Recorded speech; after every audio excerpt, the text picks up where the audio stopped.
ay rated SPG. Striktong patnubay at gabay ng magulang ang kailangan. Maaaring may masiselang tema, lengguwahe, karahasan, sexual, horror o droga na hindi angkop sa mga... Nakuha na nga ng tuluyan ni Susan ang anak nga ni Gina na si Mindy. Kaya naman nga't dahil dito, hawak na nga ni Susan at ni Betsy ang kaisa-isang anak ni Gina at ni Gerald.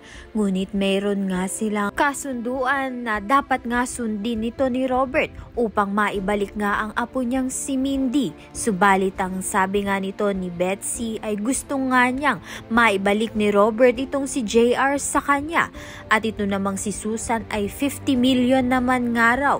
Kaya naman nga't nag-iisip nga itong si Robert kung ibibigay niya ba ang gusto nga nito ni Betsy o magsumbong na nga lang sa mga kapulisan dahil mas magugulo nga kung magsusumbong nga itong si Robert at Gina sa mga kapulisan.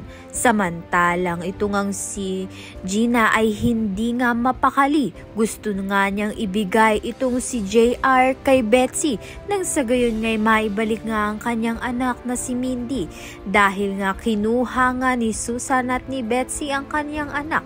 Kaya naman nga't yan at iba pa ang dapat nating pakaabangan. Maraming salamat sa iyong panonood.